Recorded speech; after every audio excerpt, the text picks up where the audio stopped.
পোল্টিবাজি দেখে হতভম্ব হয়ে গেছেন। একটু আগে কি ছিল, এখন কি? আগে কি বলতেছিল আব্বার সামনে, আর এখন কি? ভোটের আগে কি কইতেছিল, আর ভোটের পরে কি? আরে আমাদের বাংলাদেশে হয় না, কিন্তু অন্যান্য জায়গাতে হয় কি হয় না? হয়। বাংলাদেশ আলহামদুলিল্লাহ প্রতি পবিত্র জায়গা। এখানে ভোটের আগে যা কয় ভোটের পরেও তাই কয়। হযরত ইউসুফ আলাইহিস সালাম এদের এই পোল্টিবাজি দেখে একদম কি হয়ে গেছে, হতভম্ব হয়ে গেছেন, আর ধুমায় মার। তারপরে একটা বলল মেরে ফেল। এক ভাই বলতেছেন নিজের ভাইকে মারা এটা সম্ভব না, এটা ঠিক না, আর যাই করুক বাবার কাছ থেকে তো সরাইতে হবে, চলো অন্য কোথাও নিয়ে যাই। তো কি করা? কেনানের পাশেই তো জঙ্গল, জঙ্গলের ওই পাশে হাইওয়ে, হাইওয়ের পাশেই জঙ্গলের ভিতরে একটা কি আছে, কুয়া আছে, ওই কুয়ার ভিতরে ফেলে দিই।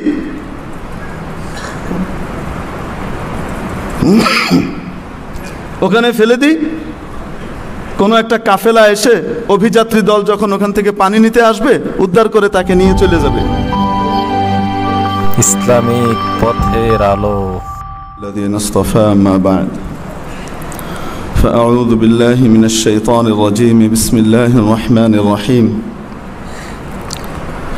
واستعينوا بالصبر والصلاة وإنها لكبيرة إلا على الخاشعين صدق الله مولانا العظيم واجب الاحترام حضرات علماء الكرام عزيز طلبة সর্বস্তরে ধর্মপ্রাণ ধর্মভীরু মুসল্লিয়ান আযম, আল্লাহ তাবারাকা ওয়া তাআলা আমাদেরকে তার মহান ঘরে আসার জন্য নির্বাচিত করেছেন। এজন্য অগণিত অসংখ্য শুকর আদায় করি মহান রব্বে করিমের দরবারে আলহামদুলিল্লাহ। প্রিয় উপস্থিতি, যে কোনো সংকট সমস্যা বালা মুসিবত আপদ বিপদ ইত্যাদির ক্ষেত্রে সাহায্য চাইতে হবে আল্লাহ তাআলার কাছে সবর এবং সালাতের মাধ্যমে, সবর এবং ধৈর্যের মাধ্যমে। আল্লাহ তাআলা বান্দাকে আপদ বিপদ দিয়ে পরীক্ষা করেন। পরীক্ষায় বান্দা উত্তীর্ণ হতে পারলে তার জন্য বিশাল পুরস্কারের ঘোষণা দিয়ে রেখেছেন। এই পরীক্ষার মধ্যে যদি কেউ ফেল করে তাহলে এর চেয়ে অপদার্থ বান্দা বা বান্দি পৃথিবীতে দ্বিতীয়টা আর হতে পারে না। তার কারণ পরীক্ষক নিজেই পরীক্ষার বিষয়বস্তু এবং পরিষ্কারভাবে সব প্রশ্নগুলো বলে দিয়েছেন, জানিয়ে দিয়েছেন। তার মানে হলো এটা নামকাওয়াস্তে একটা পরীক্ষা। আসলে যেখানে প্রশ্ন সব জানিয়ে দেয়া হয় আর তারপর পরীক্ষা নেওয়া হয় পূর্ণ প্রস্তুতি দেওয়ার সুযোগ দেওয়ার পরেও, তার মানে এটাতে ফেল করানোর জন্য কাউকে পরীক্ষা নেওয়া হয় না, মূলত সকলকে গণহারে পাশ করানোর জন্য দেয়া হয়। গণহারে পাশ করানোর জন্যে পরীক্ষার প্রশ্ন পরীক্ষক নিজেই কি করে দেন, জানিয়ে দেন। আল্লাহ তাআলা তাই করেছেন, জানিয়ে দিয়েছেন কি কি জিনিসের পরীক্ষা নিব। وَلَنَبْلُوَنَّكُمْ بِشَيْءٍ مِّنَ الْخَوْفِ وَالْجُوعِ وَنَقْصٍ مِّنَ الْأَمْوَالِ وَالْأَنفُسِ وَالثَّمَرَاتِ وَبَشِّرِ الصَّابِرِينَ। এই বিষয়গুলো দিয়ে আমি পরীক্ষা নেব। হুজুর এই বিষয়গুলো বলে দেন। এই বিষয়গুলো বলতে গেলে অনেক লম্বা সময় চলে যাবে, আমার মূল বিষয় থেকে সরে যাব। আল্লাহ তৌফিক দিলে ইনশাআল্লাহ এটাও বলবো। এগুলোর পরীক্ষা নেব। এই সমস্ত পরীক্ষার মধ্যে যারা সাকসেসফুল হবে তারা কারা? যারা নিজেদেরকে নিয়ন্ত্রণ করে, ধৈর্য ধারণ করে, সবর করে, তাদেরকে আপনি সুসংবাদ শুনিয়ে দেন। ওয়াবাশশিরিস সাবিরিন, তাদেরকে আপনি সুসংবাদ শুনিয়ে দেন। যারা সাকসেসফুল এরা আখিরাতেও পাবে, দুনিয়াতেও পাবে। বান্দা যখন কোনো বিপদ আপদের মধ্যে পড়ার পরে আল্লাহ তাআলার দিকে অধিক হারে ঝুঁকতে থাকে, তার ঝোঁক আল্লাহর দিকে আরও বেড়ে যায়, বুঝতে হবে এই আপদ বিপদ তার জন্যে প্রমোশনের কারণ। এটা তার জন্যে সওয়াব, এটা তার জন্যে নেয়ামত হিসেবে এসেছে। আর যদি বান্দা হা হুতাশ করে আর গুনাহের দিকে আরও বেশি ঝুঁকতে থাকে, তাহলে বুঝতে হবে এটা তার জন্যে আযাব হিসেবে এসেছে, এটা তার ধ্বংসের কারণ হিসেবে এসেছে। একই জিনিস তাকে উঠাবে আর একই জিনিস তাকে নামাবে। কে নামবে কে উঠবে এটা তার নিজের বিচার বিবেচনার উপরে আল্লাহ তাআলা ছেড়ে দিয়েছেন, স্বাধীনতা দিয়ে দিয়েছেন। ফামান শাআ ফালইউমিন ওয়া মান শাআ ফালইয়াকফুর। যার ইচ্ছা, আমি তো সব জানিয়ে দিয়েছি, যার ইচ্ছা ঈমান আনুক আর যার ইচ্ছা কুফরি করুক, বেঈমানি করুক। তবে এটা শুনে রেখো, দুটাই তো উন্মুক্ত করে দিয়েছে, তবে এটাও শুনে রেখো, ইন্না আ'তাদনা লিয-যালিমিনা আযাবান আলীমা। যারা কুফরি করবে, অন্যায় অবিচার করবে, যারা নিজের উপরে অবিচার করবে গুনাহের মাধ্যমে, তাদের জন্য আমি মহা যন্ত্রণাদায়ক শাস্তির ব্যবস্থা করে রেখেছি। এখন তোমার ইচ্ছা, তুমি ঈমানও আনতে পারো, কুফরিও করতে পারো। এই জায়গাতে বিশিষ্ট মুরগি যোদ্ধা যার যা ইচ্ছা তাই করার অনুমতি আল্লাহ দিয়ে রেখেছেন। আবার এখানে আমরা কেন বলতে যাব, এই ব্যাখ্যা নিয়ে উনি অবতীর্ণ হয়েছেন, কিন্তু সামনেরটুকু আর পড়েন না। আবু জেহেলের নাতিপুতি হলে এই দশাই হয়, কিছু করার নাই। মেরে মুহতারাম দোস্ত, আজিজ ও বুজুর্গ, বলছিলাম হুজুর মুরগি যোদ্ধা বললেন কেন? কাকে বলছি? কাউকে তো বলি নাই। যে কেউ XYZ পাকিস্তানিদেরকে মুক্তিযুদ্ধের সময় মুরগি সাপ্লাই দিয়ে খাইয়ে রক্ত টক্ত বাড়িয়ে তাজা করে সেটা দিয়ে যদি গুলি চালিয়ে বাঙালি মারার ব্যবস্থা করে রাখে, তো তার এর চেয়ে বেশি আর কি বলবো? মুআজ্জাজ হাজিরিন, যেহেতু স্বাধীনতার চেতনা আমাদের ভিতরে আছে, অতএব স্বাধীনতার বিরোধীদের দেখলে যখন তারা আবার গিরগিটির মতো রং পাল্টায়, ওটা দেখলে রাগ তো উঠবেই, কিছু বলার নাই। দেশকে ভালোবাসি, স্বাধীনতাকে ভালোবাসি, অতএব স্বাধীনতা বিরোধী শক্তি ঘাপটি মেরে যদি কোনো জায়গাতে থাকে, আবার স্বাধীনতার পক্ষের শক্তি হিসেবে নিজেকে প্রচার করতে থাকে, তখন আমাদের তো রাগ উঠবেই। রাজাকারের রাগ উঠবে না, আমাদের তো রাগ উঠবে। মুহতারাম হাজিরিন, এজন্যই বলছিলাম যে সবর যদি কেউ করে যে কোনো আপদ বিপদ বালা মুসিবতে, আল্লাহ তাবারাক ওয়া তাআলা তার জন্যে দুনিয়াতেও বিশেষ পুরস্কারের ব্যবস্থা করেছেন, আখিরাতে তো আছেই। এটার একটা নজির আল্লাহ তাআলা এই নজির বর্ণনা করতে গিয়ে এই এক নজিরের ভিতরে আরো বহু কিছু আল্লাহ তাআলা নিয়ে এসেছেন। এবং এই ঘটনাটা, একমাত্র এই ঘটনাটাকেই আল্লাহ তাআলা কোরআনে কারীমের মধ্যে ধারাবাহিকভাবে A to Z বর্ণনা করেছেন। আর কোনো ঘটনা আল্লাহ তাআলা A to Z একসাথে বর্ণনা করেননি। কোনো জায়গাতে এখানে যতটুকু প্রয়োজন অতটুকু, আরেক জায়গাতে ওই ঘটনারই অংশ বিশেষ অন্যভাবে উপস্থাপন করেছেন, অন্য জায়গাতে ওই ঘটনারই অন্য একটা অংশ আলাদাভাবে উপস্থাপন করেছেন। মুসা আলাইহিস সালামের ঘটনা তো গোটা কোরআন শরীফ জুড়ে আছে, কিন্তু একসাথে নাই, একসাথে বিস্তারিত বিবরণের সাথে নাই। একটা ঘটনাকে আল্লাহ তাআলা একদম শুরু থেকে শেষ পর্যন্ত ধারাবাহিকভাবে বর্ণনা করেছেন এবং এটার নাম দিয়েছেন আহসানুল কসাস। নাহনু নাকুসসু আলাইকা আহসানুল কসাস। আমি আপনার কাছে ওহী পাঠাচ্ছি, আপনার কাছে বর্ণনা করছি সবচেয়ে উত্তম বিবরণ দিয়ে, সবচেয়ে চমৎকার ঘটনা আপনার সামনে আমি শোনাই। শোনাতে গিয়ে তারপর বলছেন, হযরত ইউসুফ আলাইহিস সালাম আমার একজন প্রিয় নবী। যখন সে ছোট ছিল, যখন বাবু ছিল, বাচ্চা ছিল, তার তখনকার ঘটনা। ইউসুফ এমন এক বান্দা আমার, যার বাবাও নবী, দাদাও নবী, বড় বাপও নবী। যার বাবাও নবী, দাদাও নবী, বড় বাপও নবী। ইব্রাহিম আলাইহিস সালাম, তার ছেলে ইসহাক আলাইহিস সালাম, তার ছেলে হযরত ইয়াকুব আলাইহিস সালাম এবং ওনার ছেলে হযরত ইউসুফ আলাইহিস সালাম। ছোট্ট বাচ্চা। ইউসুফের আরো 10 ভাই আছে, বড় ভাই, আর ছোট আরেকটা ভাই আছে। বড় যে 10 ভাই আছে, মাথা টাথা খুব ভালো, কিন্তু বকদরে জরুরত অপদার্থ, শয়তানের খপ্পরে আর ফাঁদে পা দেওয়ার মতো লোক। ছেলে তো নবীর, নবীর ছেলে হওয়া সত্ত্বেও শয়তানের ফাঁদে পা দিচ্ছে, শয়তানের চক্রান্তের ভিতরে পা দিয়ে দিচ্ছে, খবর নাই। যেহেতু ইউসুফ আলাইহিস সালামকে আল্লাহ তাআলা ভবিষ্যতে নবী বানাবেন, পাখিগুলোর ভিতরে নবী হওয়ার কোনো লক্ষণ দেখা যায় না, এজন্য ইয়াকুব আলাইহিস সালাম এই ছেলেটার প্রতি আলাদাভাবে কিছুটা অনুরক্ত থাকবেন, এটাই তো স্বাভাবিক। কারণ আমার বাবা আমার দাদার যে ধারা, আল্লাহ তাআলা বিশাল নিয়ামত, এটা সাধারণত দেন না।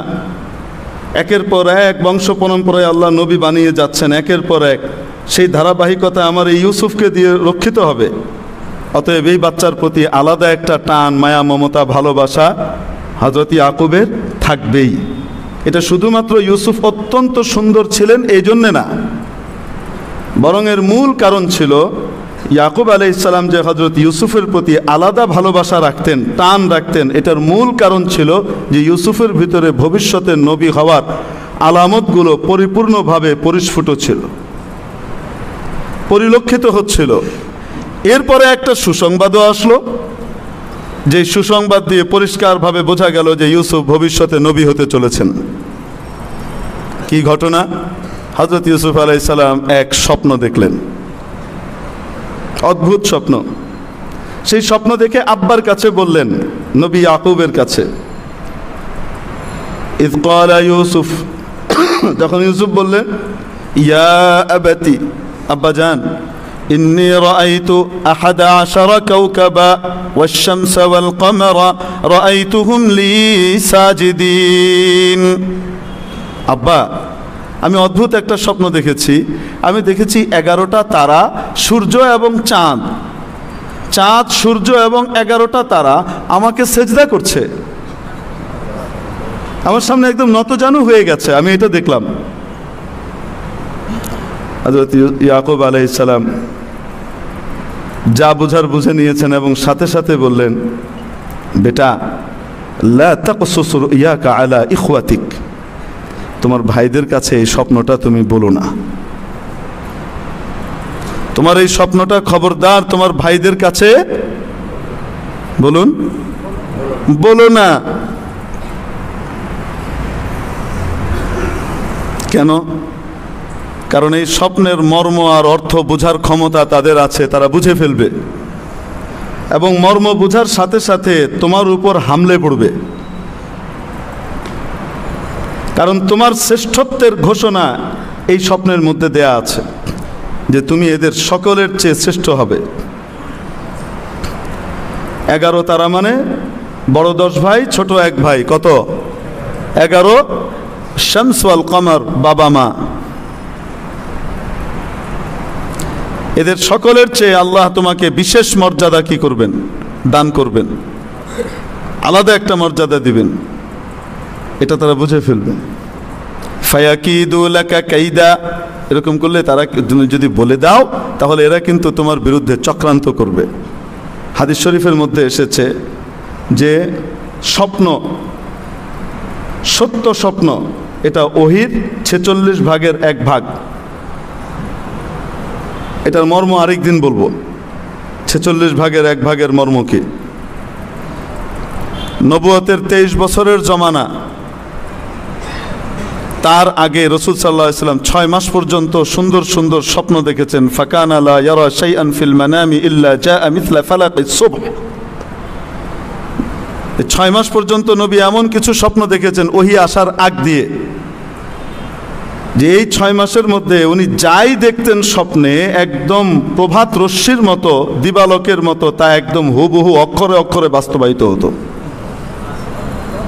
এটার দ্বারা আল্লাহ তাআলা ওনার কনফিডেন্স গ্রো করিয়েছেন যে তুমি অন্যান্য সাধারণের মতো নও, তোমার কাছে কিন্তু বিশেষ কিছু আসতে যাচ্ছে। এই সময়টা ছিল, মেয়াদকাল ছিল কয় মাস? 6 মাস। নবীজির নবুয়তের জমানা হলো 23 বছর। কত বছর বলেন? 23 বছরকে 2 ভাগে ভাগ করেন, 6 মাস করে যদি ভাগ করা হয় তাহলে কত হয়? 46। তো সত্য স্বপ্ন এটা ওহীর 46 ভাগের 1 ভাগ। এটার একটা মর্ম হলো এটা, যে এই স্বপ্ন নবীজির স্বপ্নের সাথে খাস ওই বিশেষ স্বপ্নের কথা বলা হচ্ছে, যেটা নবীজি প্রথম 6 মাস দেখেছেন ওহী আসার আগ দিয়ে। এটা হলো একটা ব্যাখ্যা। বোঝাতে পারি নাই। 23 বছরের নবুয়তি যুগ, এটাকে যদি 6 মাস দিয়ে ভাগ করি তো কয়টা হয়? 46 হয়, তাই না? তো 46 ভাগের 1 ভাগ স্বপ্নের মেয়াদকাল ছিল, ওটাও নবীজির জন্য ওহী ছিল। যা দেখতেন তাই বাস্তবায়িত হতো। তো এটা দিয়ে বোঝানো হয়েছে আল্লাহ তাআলা তার বান্দাদেরকে মাঝে মাঝে সত্য স্বপ্ন দেখান, যেটা সে স্বপ্নে দেখছে কিন্তু আসলে বাস্তবে তাই হচ্ছে। আল্লাহ তাআলা মাঝে মাঝে বান্দাদেরকে সত্য স্বপ্ন দেখান, এটা নবীজির উম্মতকেও আল্লাহ দেখাবেন। শেখুল হাদিস আল্লামা আজিজুল হক সাহেব রহমতুল্লাহ আলাইহি ছিলেন। বড় মজার ঘটনা,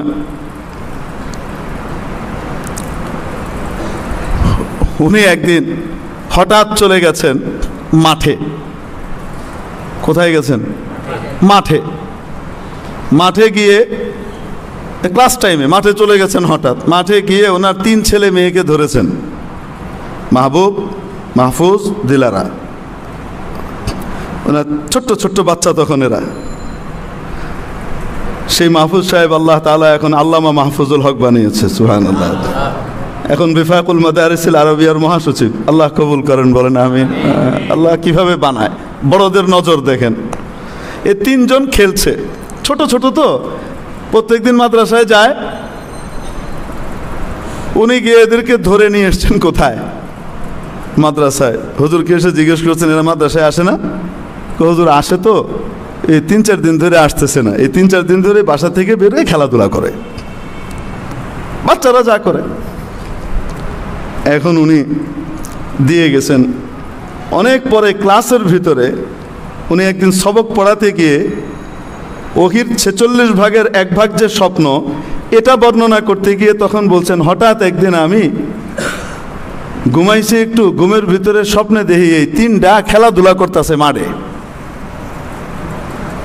তা আমি চিন্তা করলাম, ক্লাস টাইমে ওরা খেলাধুলা করবো কে?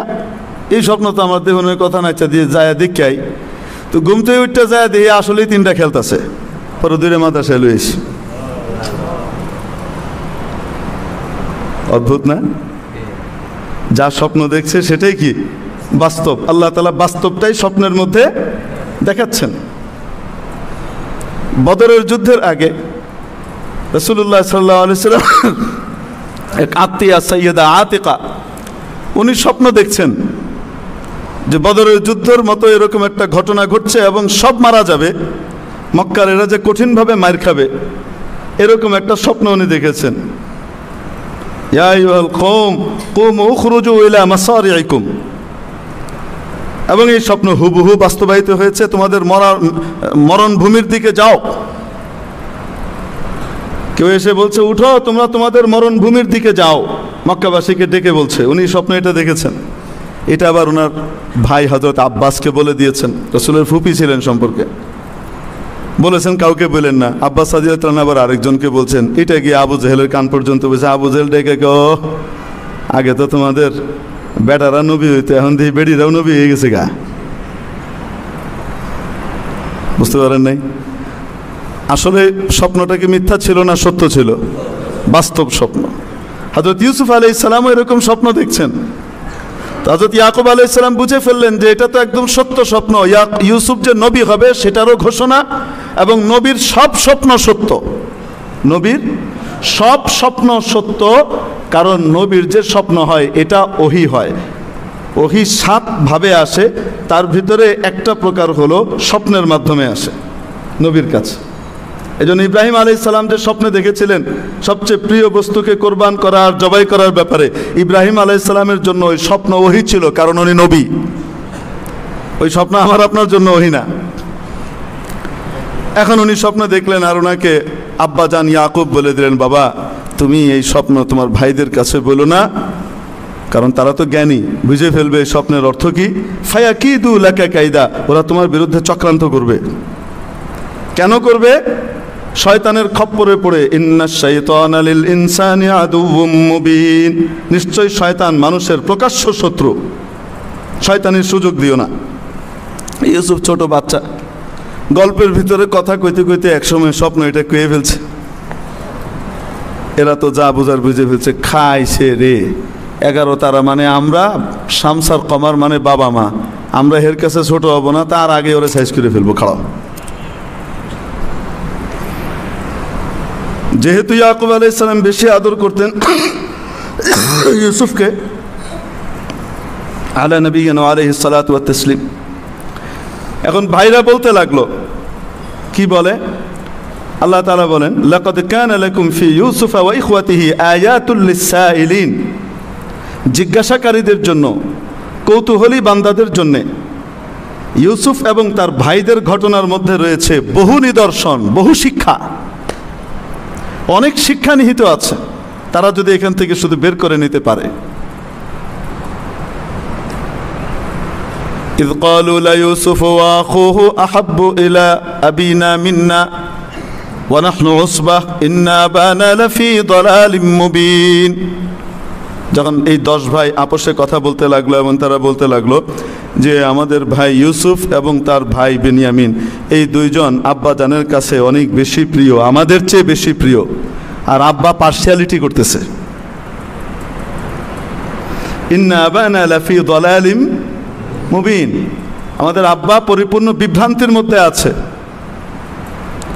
আমাদের ভাষায় আমরা কি কই? আব্বা দু চোখমো করতেছে, আমাদের সাথে একরকম, ইউসুফ আর তার ভাইয়ের সাথে আরেক রকম। এখন ইউসুফের যে 10 ভাই আছে এরা হলো বুইত্তা মারা, বড় বড়, সব বড় হয়ে গেছে। আর ইউসুফ আর তার ছোট ভাই যেটা, ওটা পিচ্ছি।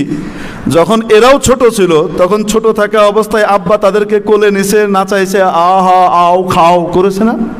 ওগুলো বিলে গেছে, ওগুলো তো মনে নাই। যত বড় হয়ে যায় তত বেশি ছেলের টানও বাপের দিকে কমে, বাপের টানও ছেলের দিক থেকে কমে, এটা স্বাভাবিক, কারণ সে স্বয়ং সম্পূর্ণ হতে থাকে। আর ছোটবেলায় সে বাবার দিকেই সব কিছু নির্ভর করে ছেড়ে দিয়ে রাখে। এখন ইউসুফ আর তার ভাই তো ছোট, তাদের প্রতি ছোট হওয়ার কারণে আলাদা মায়া মমতা, আর ইউসুফ যেহেতু নবী হবেন এজন্য তার প্রতি আলাদা টান। এখন এরা বলতে লাগলো, দেখছো আব্বা পার্সিয়ালিটি করে। বলেন তো দেখি, নবী কোনো সময় পার্সিয়ালিটি করে? আমাদের আব্বা বিভ্রান্তির মধ্যে রয়েছেন, তো তাহলে কি করা? সলা পরামর্শ করলো, পথের কাঁটা দূর করে দে, তাহলে ইয়াখলু লাকুম ওয়াজহু আবিকুম, পথের কাঁটা ইউসুফকে দূর করে দিলেই আব্বা আগে যেমন আমাদেরকে ভালোবাসতেন ওই রকম পরিপূর্ণ খালেজভাবে ভালোবাসবেন, এককভাবে আমাদেরকেই ভালোবাসবেন। পথের কাঁটা নাই, পথের কাঁটাকে ইউসুফ। ইউসুফের যে গুণাবলীগুলো, যেগুলোর কারণে ইয়াকুব আলাইহিস সালাম তাকে বিশেষভাবে ভালোবাসেন, সেই গুণাবলীগুলো অর্জন করতে রাজি নাই। সেই গুণাবলীগুলো অর্জন করতে রাজি নাই, খারাপের উপরেই থাকবে। আর কি বলে, যেটা ভালো ওইটারে সরা। দেখেন না মাঝে মাঝে কি বলে, হুজুর আপনারা রাজনীতি করেন কি? আপনারা আল্লাহ বিল্লাহ করবেন। আরে নবীর ওয়ারিস, কোরআন হাদিসের উপরে চলে যে নীতিবান মানুষ, সে রাজনীতি করবে না থেকে চোর চোরটা বদমাইশ ডাকায় ধরে রাজনীতি করবে? কি অদ্ভুত কথা কয়। আমরা ভালো হব না, ভালো মানুষে আসতেও দিব না। আমরা ভালো হব না, ভালো মানুষে আসতেও দিব না। আপনি ইঞ্জিনিয়ার সাহেব, ডাক্তার সাহেব, আপনাকে আমরা সবাই শ্রদ্ধা করি, আপনি নামাজ কালাম পড়েন, টুপি দাঁড়িয়ে আছে, আপনাকে সবাই শ্রদ্ধা করে। আপনি আবার রাজনীতিতে আসেন কেন? রাজনীতি ভালো জায়গা না, এটা আমরা করি, আপনারা এনে আইসেন না। নাউজুবিল্লাহি মিন যালিক। আমাদের রাকিব সর্দার ভাই একবার এক ঘটনা শোনাইছিলেন আমাকে। এক লোক ধরা পড়েছে আদালতে, ধরা পড়ার পরে এখন আদালত তাকে জিজ্ঞেস করতেছে, আচ্ছা ঠিক আছে, সত্য সত্য যদি সব স্বীকার করে দাও তাহলে অপরাধ সব কি করে দিব, তোমার স্বীকারোক্তির কারণে মাফ করে দিব, বাস বুঝবো যে তুমি আসলেই অনুতপ্ত। তো তুমি কি কি অন্যায় করেছো? আমি তো অনেক অন্যায় করি। কি করেছো বলো দেখি। কয় একটু চুরি চামারি করি। কয় আচ্ছা, শুধু চুরি চামারি না আরও কিছু? চুরি চামারি করতে গিয়ে মাঝে মাঝে তো বুঝেনি, সবসময় পারা যায় না, ছুরি মুড়িও মারি। শুধু কি ছুরি মুড়ি মারো? না, ছুরি মুড়ি মারি ছিনতাই করতে গিয়ে, আবার দু একটা বেকায়দা লেগে যায়, মরেও যায়, কিছু মার্ডার টাডারও করছি। আচ্ছা আর কি করছো? ও একটু মায়ে পাড়ায় যাওয়া আসা করছি, এই আর কি। আর কি? মট্ট যা আছে ওগুলো না খালি তো আর হয় না, ওগুলো কিছু খাইটাই। আর কি করছো? আরো অনেক আছে। তো আদালত এক পর্যায়ে জিজ্ঞেস করছে, পলিটিক্স করো না? মাননীয় আদালত মাফ করবেন, খারাপ হয়েছে ঠিক, তাই বলে এত খারাপ হয়নি যে পলিটিক্স করব।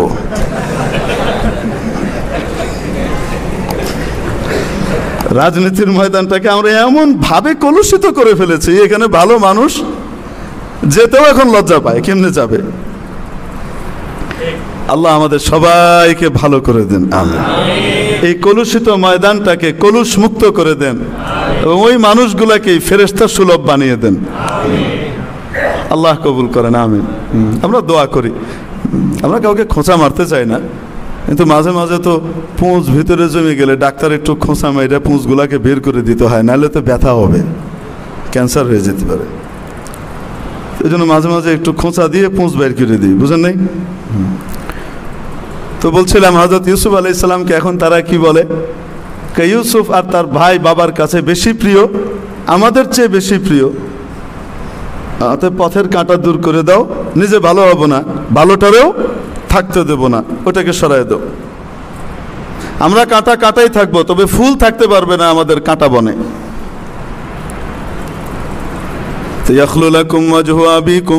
তারপরে আবার কইলো একজন, ওকে যে সরাই দিব, কেমনে সরাবো? উকতুলু ইউসুফ, ইউসুফকে মেরে ফেল। বাকি বাইরে কয়, না না, এটা কেমন কথা হলো, মেরে ফেলবো কেমনে? কয়েকজন কয় মেরে ফেলো, আর কয়েকজন কয় আবি তো রাখো, আচ্ছা যদি মেরে না ফেলো কমপক্ষে এখান থেকে ফেলে দাও দূরে কোথাও, বিড়ালকে যেমন বস্তায় বেড়ে ফেলে দিয়ে আসা এরকম ফেলে দাও, আইতে না পারে বাড়িতে আর। কেউ আবার প্রশ্ন তুললো, এই যে একটা অপকর্ম করবো, গুনাহ হবে না? কোনো অসুবিধা নাই, তওবার রাস্তা খোলা আছে, ওয়াতাকুনু মিন বাদিহি কওমান সালিহিন। এরপরে গিয়ে তওবা তিল্লা করে আল্লাহর কাছে মাফ চেয়ে ভালো মানুষ হয়ে যাব, বুঝেননি?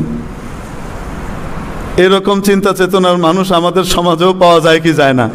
এখন ঘুষমুষ একটু খেয়ে লই, গুমুত যা পারি খেয়ে লই, তারপরে কয়েকদিন পরে ভালো হয়ে যাবো না। জুলুম নির্যাতন যা পারি এখন কিছু করে লই, তারপরে আবেদন ভালো হয়ে তওবা তিল্লা করে হজ উমরা করে আল্লাহ আল্লাহ বিল্লাহ করে একদম সব মাফ করে জান্নাতে চলে যাবো না। আল্লাহ তো গফুরুর রহিম আসেনি। হযরত ফরিদউদ্দিন আত্তার রহমতুল্লাহ আলাইহি বলেন, ওয়াগাহে পিন্দারা দাতারিক রায়ে খাহাদা মুরশিদান আখির খুদায়। কই কালো মতের অধিকারী যার চিন্তা চেতনা কলুষিত হয়ে গেছে, সে গুনাহ করার সময় মনে করে আর শয়তান তাকে ধোঁকা দেয়, গুনাহটা করে ফেলো, অসুবিধা নাই, আল্লাহ তো গফুরুর রহিম আছে, মাফ করেই দিবেন। এটা শয়তানের ধোঁকা। এটা কার ধোঁকা? হ্যাঁ, অপরাধীকে উৎসাহিত করে শয়তান এভাবে যে আল্লাহ মাফ করে দিবে। ইউসুফ আলাইহিস সালাতু ওয়াস সালাম দেখেন, উনাকে মারার জন্য এরা পরিকল্পনা করলো, তো পরিকল্পনা কিভাবে বাস্তবায়ন করবে? তা এখন বলছে, চলো এক কাজ করি, বাড়িতে যাই, আব্বার কাছে গিয়ে ইউসুফের হিতাকাঙ্ক্ষী হয়ে যায়, ইউসুফকে খুব আদর যত্ন শুরু করে দিই, খুব আদর করব, মায়া মমতা দেখাবো, স্বীকৃতি দিব, এটা করব সেটা করব, তারপরে টাইম মতো বাড়ি যা দেওয়ার দিয়ে দিব, বন্ধু টন্ধু বানায় টানায়, তারপরে গিয়ে মুফতি জসিম সাহেবকে ছুরি মেরে শেষ করে দেওয়ার ব্যবস্থা করব টেস্ট কেস হিসেবে। মনে করে আর কেউ কিছু বুঝে টুঝে না। আমাদের কারোর সাথে ওরকম পীড়িত নাই, খাতিরও নাই। ভালো কাজ করবে মাথায় তুলে রাখবো, বাজে কাজ করবে ইসলাম বিরোধী অবস্থান গ্রহণ করবে, আলেম ওলামাদের উপরে আক্রমণের ব্যবস্থা করবে এবং অপরাধীকে ঠিকমতো ধরা হবে না, চিহ্নিত করা হবে না, সাজা দেওয়া হবে না, সাগর রনির মতো হিমাগারে পাঠিয়ে দেওয়া হবে। তাহলে কারো বাপকেও আমরা ছেড়ে দেব না, যেই হোক না কেন। আর আমরা ছাড়ি আর না ছাড়ি, কে? উনি নাই? যখন ধরবেন কাউকে খুঁজে পাওয়া যাবে না। এজন্য সোজা পথে চলার জন্যে আলেম ওলামারা সব সময় সকলকে আহ্বান জানায়, বিরোধী দলকেও আহ্বান জানায়, সরকারি দলকেও আহ্বান জানায়, সকলকেই আহ্বান জানায়, সোজা পথে চলেন, সিরাতে মুস্তাকিমে চলেন, হেদায়েতের পথে চলেন, জান্নাতের পথে চলেন, জান্নাতি হয়ে যান, আরশের ছায়াতলে জায়গা নিয়ে নেন। আমরা সেই আহ্বান জানাই। মেরে মুহতারাম আজিজ ও দোস্ত বুজুর্গ, এরপরে কি হলো? তার আগে ইউসুফের সাথে খুব ভালোবাসা আদর সোহাগ শুরু করে দিল কয়েকদিন। ইয়াকুব আলাইহিস সালাম খুব খুশি, ছেলেগুলো আগে তো ইউসুফকে ভালোবাসতো না, যাক আমার ছেলেগুলো ভালো হয়ে গেছে, এখন ইউসুফকে ভালোবাসে। মিল মোহব্বত ভাইদের ভিতরে। কদিন পরে আব্বা লা তামান্না আলা ইউসুফ ওয়া ইন্না লাহু লানাসিহুন, আমরা ইউসুফের কত কল্যাণকামী হিতাকাঙ্ক্ষী, ললিপপ এনে খাওয়াই, চকলেট খাই, আপনি আমাদেরকে খাওয়ার জন্য টাকা দেন, ওগুলা দিয়ে আমি তাকে ইউসুফকে মিমি খাওয়াই, আইসক্রিম খাওয়াই, দেখেন না ইউসুফকে কত ভালোবাসি, আর আপনি আমাদের উপর আস্থাই রাখেন না ইউসুফের ব্যাপারে। বাড়ির ভিতরে বন্দি, সে খেলতে টেলতে পারে না, আমরা মাঠে টাঠে যাই, একটু যাবে আমাদের সাথে, মাঠে ময়দানে খেলবে ধুলবে, একটু ছেড়ে দেন না। আর সিলহু মানা গাদান, কালকে আমাদের সাথে একটু দেন, ও যে একটু খেলুক, ইয়ার তাওয়ালাব, একটু আনন্দ করবে, দৌড়াদৌড়ি করবে, খেলাধুলা করবে, একটু মজা করবে। ওয়া ইন্না লাহু লাহাফিজুন, আর আমরা তো তাকে দেখাশোনা করবই। হযরত ইয়াকুব আলাইহিস সালাম ওদেরকে বলেন, বেটারা আমার ভয় হয়, তোমরা নিয়ে যাবা ঠিকই, তারপরে নিজেরা খেলাধুলায় মত্ত হয়ে যাবা, নেকড়ে বাঘ এসে আমার বাচ্চাকে খেয়ে ফেলবে। আব্বা এটা কোনো কথা বললেন? আমরা এরকম জোয়ান 10টা তাগড়া বেটা থাকা সত্ত্বেও একটা নেকড়ে এসে আমাদের ছোট ভাইকে খেয়ে ফেলবে, এটা কি সম্ভব? ইন্না ইযাল্লাহ খাসিরুন, তাহলে আমাদের চেয়ে ক্ষতিগ্রস্ত, আমাদের চেয়ে ফালতু দুনিয়াতে আর কেউ নাই। ও আচ্ছা, ইউসুফ আলাইহিস সালামকে ইয়াকুব আলাইহিস সালাম দিয়ে দিলেন বিশ্বাস করে। এখন তারা গিয়ে বাবার সামনে তো কাঁধে তুলে আহা চুমু টুমু অনেক কিছু দিয়ে নিয়ে গিয়েছে, মাঠের মধ্যে গিয়েই আছাড় মারছে, তারপরে শুরু করেছে মারধর। ইউসুফ আলাইহিস সালাম এদের আচরণের পল্টিবাজি দেখে হতভম্ব হয়ে গেছেন। একটু আগে কি ছিল, এখন কি? আগে কি বলতেছিল আব্বার সামনে, আর এখন কি? ভোটের আগে কি কইতেছিল, আর ভোটের পরে কি? আরে আমাদের বাংলাদেশে হয় না, কিন্তু অন্যান্য জায়গাতে হয় কি হয় না? হয়, হ্যাঁ হয়। বাংলাদেশ আলহামদুলিল্লাহ পুতু পবিত্র জায়গা, এখানে ভোটের আগে যা কয় ভোটের পরেও তাই কয়। হযরত ইউসুফ আলাইহিস সালাম এদের এই পল্টিবাজি দেখে একদম কি হয়ে গেছে, হতভম্ব হয়ে গেছেন, আর ধুমায় মার। তারপরে একটা বললো মেরে ফেল। এক ভাই বলতেছে নিজের ভাইকে মারা এটা সম্ভব না, এটা ঠিক না, আর যাই করুক বাবার কাছ থেকে তো সরাইতে হবে, চলো অন্য কোথাও নিয়ে যাই। তো কি করা? কেনানের পাশেই তো জঙ্গল, জঙ্গলের ওই পাশে হাইওয়ে, হাইওয়ের পাশেই জঙ্গলের ভিতরে একটা কি আছে, কুয়া আছে, ওই কুয়ার ভিতরে ফেলে দিই।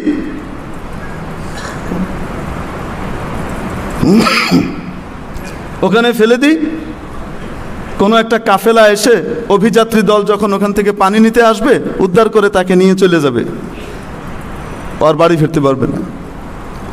তাই করো, তাই করে দিল, নিয়ে গিয়ে কুয়ায় ফেলে দিল। আল্লাহ তাবারাকা ওয়া তাআলা হযরত ইউসুফ আলাইহিস সালামের কাছে জিবরিলকে পাঠাইলেন, সান্ত্বনা দিলেন, ইউসুফ একদিন তুমি এদের এই আচরণের ব্যাপারে তাদেরকে সংবাদ দিবা, ওরা লজ্জিত হবে। ছোট্ট বাচ্চা কুয়ার ভিতরে ফেলে দিয়েছে, কাঁচা কুয়া, সাপ বিচ্ছু কত কিছু থাকতে পারে, অন্ধকার। 3 দিন 3 রাত ওই কুয়ার ভিতরে পড়ে আছেন ইউসুফ।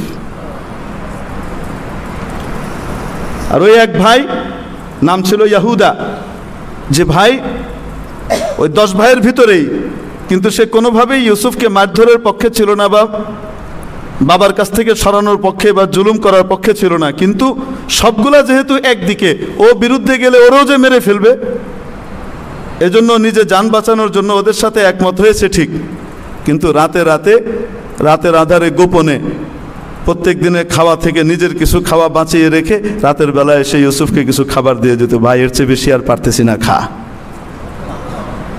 এই ভাই তার ভাইয়ের প্রতি মমতা দেখিয়েছে, নবীর সন্তানের প্রতি মমতা দেখিয়েছে। এতটুকুর কারণে আল্লাহ তাআলা এই ইয়াহুদার নামে গোটা একটা জাতির নামকরণ করে দিয়েছেন, ইয়াহুদি জাতি। আল্লাহু আকবার কবীরা। তারপরে ওখান থেকে হযরত ইউসুফের ভিতরে আছেন 3 দিন পরে।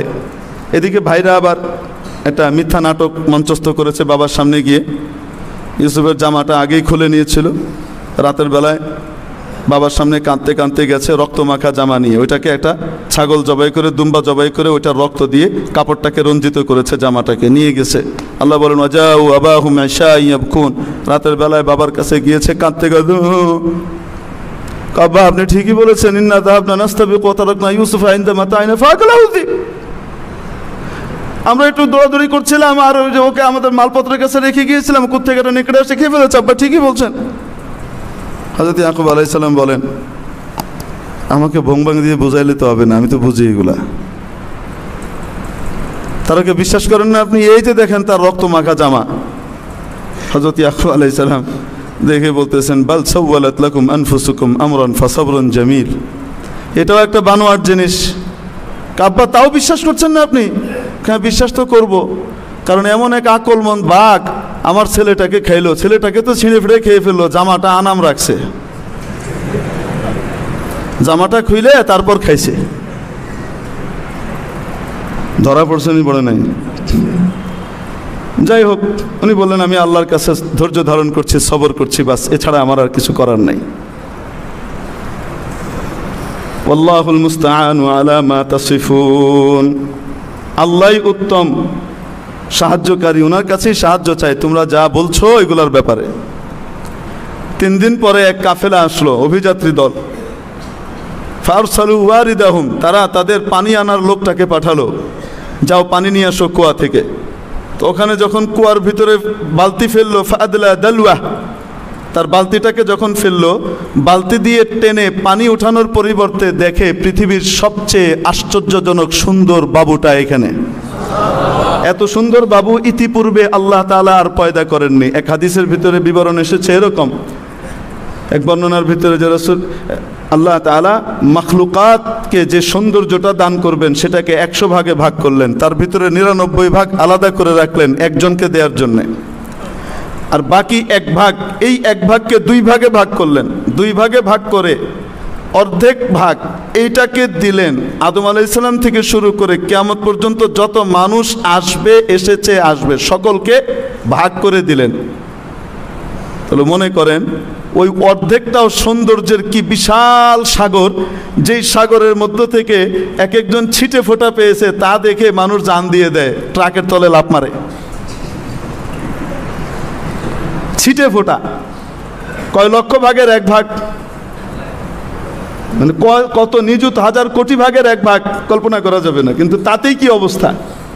এই সব সৌন্দর্য মিলিয়ে 100 ভাগের 1 ভাগের অর্ধেক, আর ওই যে অর্ধেক রেখে দিয়েছিলেন ওই অর্ধেক একা ইউসুফকে দিয়ে দিয়েছেন। এখন এই বাচ্চাটাকে যখন নাকি এই লোকটা বালতি উঠানোর পরে দেখেছে, সে কি পরিমাণ হতভম্ব হয়েছে, কিং কর্তব্য বিমূঢ় হয়েছে, সে লাফ মেরে বলছে, ওয়াও হুজুর এটা কই, ইয়া বুশরা। এটাই ভাবের তর্জমা, তর্জমা তো অন্য জিনিস, মানা এক জিনিস। হাই সুসংবাদ, ওই সুসংবাদ দেখ, হায় রে লাভ, রে লাভ, কত ভাবে বলি না আমরা এরকম। ওয়াও হাদা গোলাম, এত নাইস একটা বাবু কোথায় পাওয়া গেল, এত সুইট। সব এসেছে, সাথে সাথে চলে আসছে কারা, ওই ভাইরা, ওরা তো নজর রাখছে বাই রোটেশন, যদি আবার কেউ উদ্ধার করে বাড়িতে নিয়ে যায় তা তো ধরা পড়ে যাবে। তো বাঘের পেট থেকে কেমনি বেরিয়ে আসলো, ধরা পড়বে না, এই জন্য বাই রোটেশন নজর রাখে, কেউ আসলে আগেই তারা ব্যবস্থা নিবে। তো উঠানোর সাথে সাথে তারা চলে এসছে, এসে বলছে আমাদের গোলাম কাজ খালি ফাঁকি দেয় আর চুরি করে খায়, এদিক ওদিক পালায়, তাই আব্বা বলেছে দুষ্ট গরুর চেয়ে শূন্য গোয়াল ভালো, ওকে ফেলে দাও কুয়ায়। আমরা কুয়ায় ফেলে দিয়েছি, এটা আমাদের গোলাম, আপনারা কিনতে চাইলে আমরা অনেক অল্প দামেই ছেড়ে দেব। আল্লাহ তাআলা বলেন ওয়াশারাহু বিসামানিন বাখসিন দারাহিমা মা'দুদা, হাতে গোনা কয়েকটা টাকার বিনিময়ে নিজের বাপ শরীক ভাইকে তারা বিক্রি করে দিল, দাস বলে বিক্রি করে দিল, অথচ আজাদ, তাকে দাস বলে বিক্রি করে দিল। হযরত ইউসুফ আলাইহিস সালাম ওই সময় একটা কাজ করেছেন। ইউসুফ আলাইহিস সালাম বলতে পারতেন না, বিশ্ববিখ্যাত নবী হযরত ইব্রাহিম আলাইহিস সালাম আমার পরদাদা, আমার আব্বা ইয়াকুব আলাইহিস সালাম ইব্রাহিম আলাইহিস সালামের আপন নাতি, এই গ্রামেই থাকেন, আমি তার ছেলে, এরা আমার ভাই, ষড়যন্ত্র করে আমাকে এখানে ফেলে দিয়েছে, আপনারা দয়া করে আমাকে আব্বার কাছে নিয়ে যান, আব্বাজান আমার বিনিময়ে আপনাদেরকে অনেক বেশি পারিশ্রমিক দিবেন, যেই টাকা আপনারা দিয়ে কিনেছেন এর চেয়ে অনেক বেশি টাকা আব্বা আপনাদেরকে কি করবেন, দিয়ে দিবেন। ভাইরা যখন চলে গেছে বিক্রি করে দিয়ে নিশ্চিন্ত হয়ে, তখন ইউসুফ আলাইহিস সালাম এদের কাছে এই কথাটা বলতে পারতেন না? বলেন না কেন? বলেন নাই কেন? সবর করেছেন। কার বিরুদ্ধে বলবো? ভাইরা নাদানি করে আমাকে কুয়ায় ফেলে দিয়েছে, আর আমি অন্য লোকের কাছে আমার ভাইদের ব্যাপারে বলবো যে আমার ভাইরা এই কাজটা করেছে? কিভাবে বলি যে আমার ভাইরা এই কাজটা করেছে? আমি তো আমার ভাইদের সাথে এরকম কথা বলতে পারি না। হযরত ইউসুফ আলাইহিস সালাম এই জায়গাতে ভাইদের মর্যাদা রেখে নিজে সবর করে চুপ করে থাকলেন। এটা হলো নবীওয়ালা আখলাক। এই সবরের বিনিময়ে আল্লাহ তাআলা কি দিলেন? আল্লাহ তাআলা বলেন, সবরের বিনিময়ে দেখো কি দিলাম। ওয়া কাযালিকা মাক্কান্না লিইউসুফ। পরে আল্লাহ বলছেন, এরা নিয়ে গিয়ে দাসের বাজারে উঠালো। যেমন সোনার মার্কেট আছে, কাপড়ের মার্কেট আছে, বিভিন্ন জিনিসের মার্কেট আছে, তখন দাস দাসী কেনা বেচা হতো, তো দাসের মার্কেটে উঠিয়েছে। দাম কত হেঁকেছে? অস্বাভাবিক এমন দাম হেঁকেছে যেটা দিয়ে 2 লক্ষ 3 লক্ষ গোলাম কিনা যায়। ইউসুফের ওজন পরিমাণ সোনা দিয়ে কিনতে হবে। এই অবস্থা শুনে এলাকার পুরা মিশরের সব লোক ভেঙে পড়েছে। কি এমন গোলাম, আর একটু দেখে আসে। দেখেন না গাবতলিতে যদি খবর আসে, ওখানে উঁট কি বলে গরু একটা উঠছে, 21 লাখ টাকা দাম, পত্রিকায় খবর আসলো। তো মানুষ দলে দলে যায় 21 লাখের গরুটা দেখতে। জিনিসটা কি আগে দিয়ে কেনার জন্য যায় না, ওই ক্ষমতাও তো নাই। মোশাররফ সাহেবদের মতো লোকদের ক্ষমতা আছে, সবার তো নাই, তো দেখার জন্য যায়। এখন গিয়ে দেখে আসে, সব দেখতে যায়। এই খবর আজিজে মিশর, মিশরের প্রধানমন্ত্রীর কান পর্যন্ত পৌঁছলো। উনি চিন্তা করলেন, মানুষ কি পাগল হয়ে গেল যে একটা গোলামের দাম তার ওজন পরিমাণ সোনা দিয়ে চাচ্ছে? মানুষ কি পাগল নাকি? আজিজে মিশরে দেখার জন্য এসেছেন, কেনার জন্য না। কিসের জন্যে? কৌতূহলী হয়ে দেখার জন্য এসেছেন। চলো তো গিয়ে দেখে আসি তো একটু। আজিজে মিশর এসে ইউসুফ আলাইহিস সালামের দিকে তাকানোর সাথে সাথে সিদ্ধান্ত নিলেন, দাম বড় কম চাওয়া হয়েছে, দাম বড় অল্প চাওয়া হয়েছে। এরা গাধা, দাম চাইতে জানে নাই। কদর ঝরঝর গর বেদানদ ইয়া বেদানদ জওহরি, কদর ঝরঝর গর বেদানদ ইয়া বেদানদ জওহরি, কদর গুল বুলবুল বেদানদ ইয়া বেদানদ সাপরি। হীরা জহরতের কি মূল্য, কোন হীরার কি মূল্য, এটা জহুরি জানে, অন্য কেউ বোঝে না। যে তার জাম জানে না, সে হীরকখণ্ডকে মনে করে কাঁচের টুকরা, স্ফটিকের টুকরা। জহুরি জানে এই হীরাটার দাম কত। ঠিক তেমনি ভাবে আল্লাহর নবীর ওয়ারিসদের দাম কত, হাফেজে কোরআনের দাম কত, আলেমের দাম কত, এটা যার চোখ আছে, যার হৃদয় আছে, সে বুঝে। যার হৃদয় নাই, যার চোখ নাই, অনুধাবন শক্তি নাই, মূর্খ, সে বুঝে না, সে দাম দিবে না। তার কাছে অভিনেতা অভিনেত্রীরা রং সাইড দিয়ে গাড়ি চালাতে গিয়ে মরে গেল, আর বাসওয়ালা রং সাইডে হঠাৎ চলে আসার কারণে বাস রাইট ট্র্যাকে থাকা সত্ত্বেও সে ওই মাইক্রোবাসকে বাঁচানোর জন্য একদম রাস্তার পাশে নামিয়ে দিল, নিচে নামিয়ে দিয়েছে চুয়াডাঙ্গা ডিলাক্স। তারপরে ওই নিয়ন্ত্রণ হারিয়ে ড্রাইভার এসে হামলে পড়ে ওখানে জাহান্নাম রসিদ হয়েছে কিছু। কিন্তু তারা শিল্পী, তারা অভিনেতা, এজন্য চাপ দিয়ে ওই নির্দোষ ড্রাইভারকে ফাঁসির আদেশ দেওয়ানো হয়েছে। ওই নর্তকীদের, নাচনেওয়ালিদের, নাচনেওয়ালাদের, অভিনেতা অভিনেত্রীদের দাম আছে। কেন? যেমন আকল তেমন। আলেমের পিঠে ছুরিকাঘাত করা হলো। আল্লামা মুফতি আমিন সাহেব রহমতুল্লাহ আলাইহির জামাতা, বাংলাদেশের শীর্ষ আলেম, আমাদের এই মোহাম্মদপুরের বাসিন্দা হযরত মুফতি জসিম উদ্দিন সাহেব দামাত বারাকাতুহুমকে দিবালোকে দিনের বেলা ছুরি মেরেছে। এই তো মঙ্গলবারে এমন ভাবে মেরেছে, এটা আল্লাহর কুদরত যে উনি বেঁচে আছেন। তরমুজ কাটার মতো এইভাবে মেরে কেটে এইভাবে টেনে এইভাবে মেরেছে। পিঠের মধ্যে। ডাক্তার হতভম্ব, উনি বেঁচে আছেন কিভাবে? আর ঠিক আল্লাহ তাআলার কুদরত হলো এই স্পর্শকাতর অঙ্গগুলো আল্লাহ তাআলা বাঁচিয়ে দিয়েছেন। সিসিটিভির ফুটেজ আছে, সব কিছু আছে, অপরাধী ধরা পড়ে না। আমরা কিন্তু দেখব আলেম ওলামার মূল্য কার কাছে আছে, নবীর ওয়ারিসদের মূল্য কার কাছে আছে আর কার কাছে নাই। যদি দেখি মূল্য আছে তাহলে সামনের বার আবার উঠাই দিব, আর যদি দেখি মূল্য নাই সেজদায় পড়ে দোয়া করব। তামসা গোষ্ঠী খাদ্য আল্লাহ তাআলা ধ্বংস করে দেবে যদি বিচার না হয়। আমাদের একটা শক্তি আছে, আমাদের শক্তি হাতিয়ারের শক্তি না, অস্ত্রের শক্তি না, পিস্তলের শক্তি না, কামানের শক্তি না। আমাদের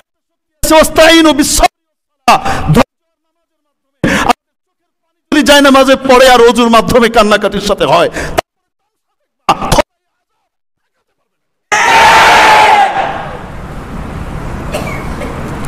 আজিজ মিসর সিদ্ধান্ত নিলেন, দাম বড় কম চাওয়া হয়েছে, এর দাম তো গোটা পৃথিবীর সমস্ত সম্পদ দিলেও এই রকম জিনিস পাওয়া যাবে না। সাথে সাথে সিদ্ধান্ত নিলেন, আদেশ দিলেন, যাও ওজন করো, ডবল আসো, সিঙ্গেল পরিমাণ না, সম পরিমাণ না, ডবল সোনা দিয়ে কিনে নিলেন। কিনে নিয়ে বললেন, তোরা বড় বেকুব রে, কাকে গোলামের বাজারে উঠিয়েছিস তোরা চিনিস নাই। ঘরে নিয়ে গেলেন, বাড়িতে নিয়ে গিয়ে রাখেন নাই ডরমিটরিতে যেখানে দাস দাসীরা থাকে, নিজের অন্দর মহলে নিয়ে গেলেন। স্ত্রী জুলাইখাকে বললেন, জুলাইখা একদম উদ্বিগ্ন যৌবনা যুবতী, আর আজিজে মিসর মাননীয় রেলমন্ত্রীর মতো বয়স্ক ওই সময়কার। তো উনি বললেন যে একে রাখো, একে ভালো জায়গাতে রাখো, আসা ইয়ানফা'না আও নাত্তাখিযাহু ওয়ালাদা, এই বাচ্চা, এই বালক পৃথিবীর সেরা বালক, সেরা মানুষ, আমাদের বড় কাজে আসবে। আর আমরা তাকে, আমরা তো নিঃসন্তান দম্পতি, আমাদের কিছু হবে না, তুমিও জানো, এটাকে আমরা আমাদের বাচ্চা হিসেবে লালন পালন করতে পারি। আল্লাহ তাআলা বলেন, ওয়াকাযালিকা মাক্কান্না লিইউসুফা ফিল আরদ, এইভাবেই ইউসুফকে আমি পৃথিবীতে শক্তি দান করলাম। লেসন এই জায়গা থেকে যেটা আমি বোঝাতে চেয়েছি, ইউসুফ আলাইহিস সালাম ওই সময় যদি সবর না করতেন, কুয়া থেকে উঠিয়ে যখন বিক্রি করে দিল আর তারা রওনা করলো, যদি সব বলে দিতেন তো তাহলে ইউসুফ গ্রামে ছিলেন, ওরা নিয়ে হযরত ইয়াকুবের কাছেই ফিরিয়ে দিত, গ্রামেই থাকতেন। সবর করার কারণে আল্লাহ তাআলা রাজপ্রাসাদে নিয়ে আসলেন। এটা নতুন দান দুনিয়ার। সামনের ঘটনা বড় অদ্ভুত, আল্লাহ তাআলা তৌফিক দিলে সামনে ইনশাআল্লাহ আগামী সপ্তাহে বলবো।